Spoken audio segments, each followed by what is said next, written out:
सावन के महीने में लोग गंगा जल भरने के लिए इसलिए जाते हैं क्योंकि इसे धार्मिक और आध्यात्मिक दृष्टि से अत्यंत पवित्र माना जाता है।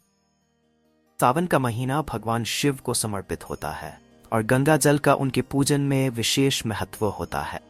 गंगा जल को शुद्ध और पवित्र माना जाता है और इसे भगवान शिव को चढ़ाने से विशेष पुण्य की प्राप्ति होती है। गंगा जल को शिवलिंग पर अर्पित करने की प्रथा पुरानी परंपरा का हिस्सा है और ऐसा माना जाता है कि इससे भगवान शिव की कृपा प्राप्त होती है। सावन का महीना हिंदू कैलेंडर में विशेष धार्मिक और आध्यात्मिक महत्व रखता है। ये भगवान शिव को समर्पित होता है, जिन्हें देवों के देव महादेव भी कहा जाता है।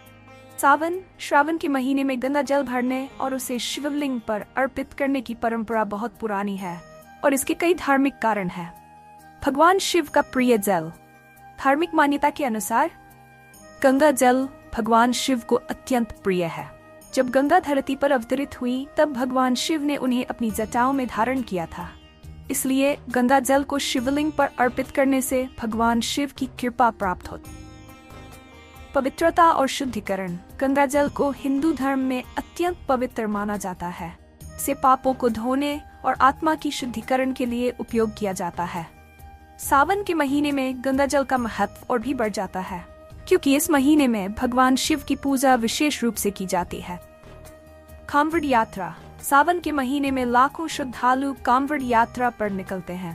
वे गंगा नदी से जल भरते हैं और उसे अपने स्थानीय शिव मंदिरों में जाकर शिवलिंग पर अर्पित करते हैं। ये यात्रा उनके लिए एक धार्मिक यात्रा होती है जिसमें वे अपनी श्रद्धा और समर्पण को प्रकट करते हैं। विशेष पूजा और व्रत। सावन के महीने में भगवान शिव की विशेष पूजा और व्रत किए जाते हैं। गंगा जल से शिवलिंग का अभिषेक करना इस पूजा का महत्वपूर्ण हिस्सा होता है। इसे करने से भक्तों की मनोकामनाएं पूरी होती हैं और उन्हें भगवान शिव का आशीर्वाद प्राप्त होता है। धार्मिक आयोजन और मेलों का आयोजन। सावन के दौरान विभिन्न स्थानों पर धार्मिक मेले और आयोजन होते हैं, जहां श्रद्धालु गंगा जल भरने के लिए एकत्रित होते हैं। ये आयोजन धार्मिक और सामाजिक दोनों दृष्टिकोण से महत्वपूर्ण होते हैं। इस प्रकार सावन में गंगा जल भरने की परंपरा धार्मिक आस्था, पवित्रता और भगवान शिव की कृपा प्राप्ति से जुड़ी होती है। ये परंपरा सदियों से चली आ रही है और आज भी श्रद्धालुओं के बीच अत्यंत महत्वपूर्ण मानी जाती है।